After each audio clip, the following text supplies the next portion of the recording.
Alex, a lot of pharmacology questions. What about CBT? Exactly.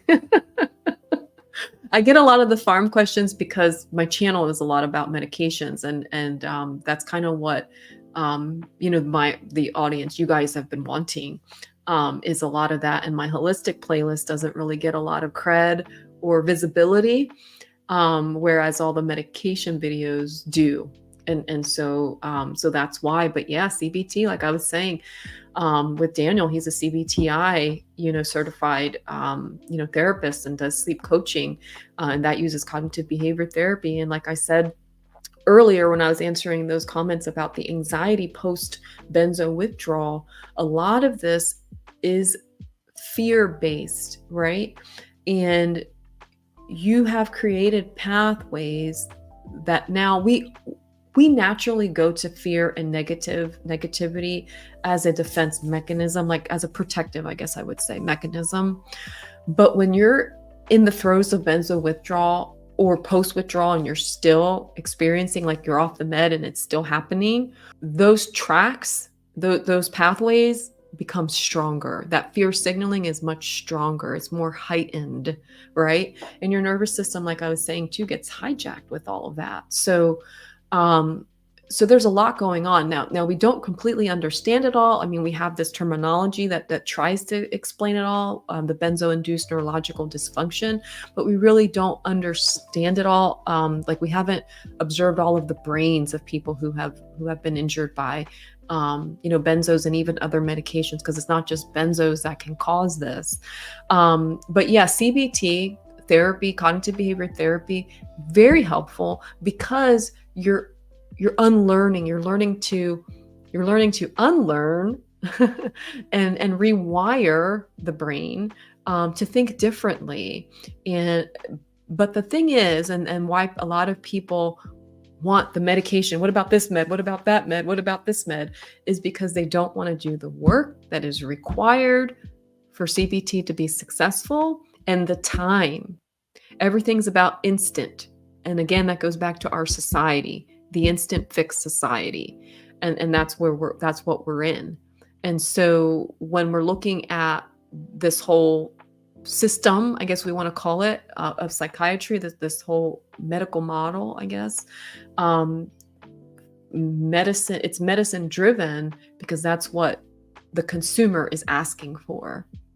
So back to the question before too, Alex, as I'm answering this one here, about where do we see this 30 years from now, et cetera, is it's not just the practitioners that have to make the shift. It's you all. It's the consumers. You need to start asking questions. Why am I looking for a quick fix? Why am I looking for a pill? Start questioning these societal norms, right? Because together is how we make the difference, and start looking more towards CBT, lifestyle, changes, right? Diet, nutrition, exercise. No one ever wants to talk about exercise. Oh gosh, I have to exercise. Even if you walk, they've shown, there's studies out there. People who work at a desk like me, I'm at my desk all the time. I have to carve out time to go for a walk, to get out, even if it's 15 minutes. That is considered exercise, and that's going to help prevent me from getting more anxious or even becoming depressed. Just going for a walk for 15 minutes a day, stepping outside, getting fresh air, sunlight. It's back to basics.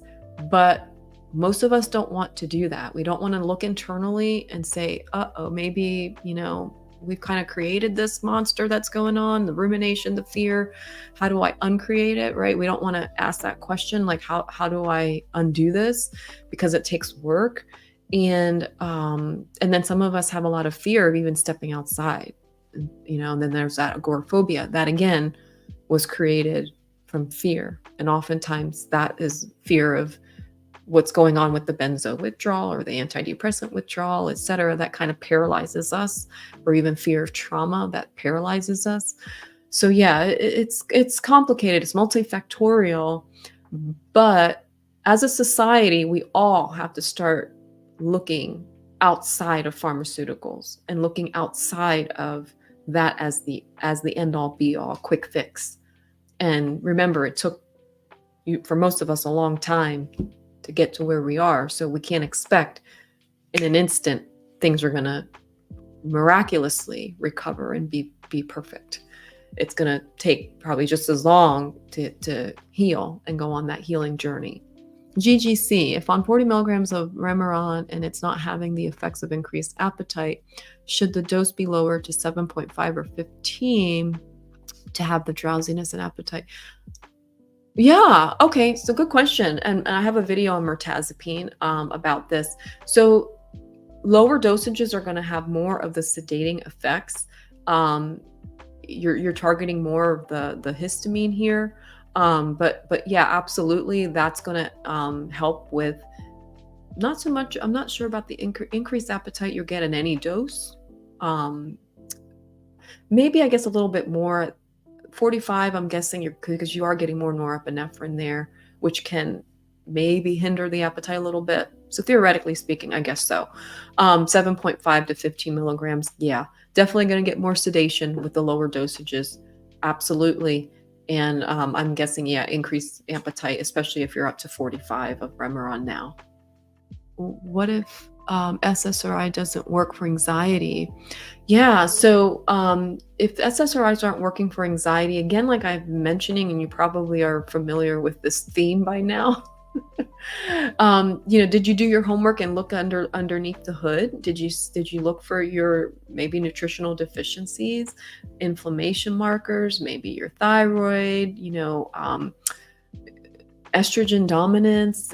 All kinds of things could be going on that can lead to this anxiety or treatment resistant where medications don't work. So kind of looking there first is what I would say. Absolutely. Adjuncts that you can try, omega-3s, tons of studies can be helpful. More for depression, but can help with brain inflammation if that's where the anxiety is coming from. Magnesium, I mentioned that already. Magnesium glycinate, very, very helpful and very well tolerated. Vitamin D can also help, especially if you're low. That's where it's shown research-wise to be the most. So making sure you're checking for these underlying deficiencies and not just randomly taking them. However, randomly, like just taking omega-3s, even if you're not deficient, or magnesium, have been shown to have benefit. Okay. Whereas stuff like vitamin D, it's more if you're deficient. And so taking an individual approach there. And even looking at things like L-theanine, an amino acid that can be very helpful for anxiety, and other root causes, methylfolate, are you MTHFR or not? B12, the low B12 often leads to depression and not anxiety. But lots of things to consider if you're in that rabbit hole where SSRIs don't work. And doesn't mean you have to go to a benzodiazepine, though most providers will say that. No, it's not true. You've got to look underneath and look for other things. You can also consider SNRI, but again, I like to look underneath first and kind of determine if I'm dealing with anything else. Is it cortisol? Because cortisol is another one that can be very hard to treat with anything. And benzos can, like I said, because that's on GABA and all that, but long-term effects of that, do you really want to go down that rabbit hole? If you spent any time in the benzo forums, then you would absolutely say no. And that's looking at like benzo buddies and things like that to kind of see all of the people that are suffering. There's hundreds of thousands of people who are suffering because of benzodiazepines. And that number just keeps growing because more and more people are being prescribed. So though it's not a majority of the people that get put on them, right? Because I believe I saw a statistic where there's like 30 million people prescribed benzodiazepines. So you have a few 100,000. That's when comparatively speaking, a drop in the bucket. But do you want to risk that long-term issue and effect that can happen? And a lot of you who are here in the comments section and watching have been affected. I know because I know some of you, and you guys can speak to this. So I think that there's probably a lot more than even what we see in the forums that are suffering. Those are just the numbers that we see in forums. So there's people who aren't in those forums that are suffering and suffering alone. So anyway, so that's my, I guess, another soapbox. Sorry, true human, but yeah, if SSRIs aren't working, look for root causes. I have a video on that. It's called Why Antidepressants Don't Work, and then the one on mental health labs. Both of those will kind of help you to start at least looking for other things.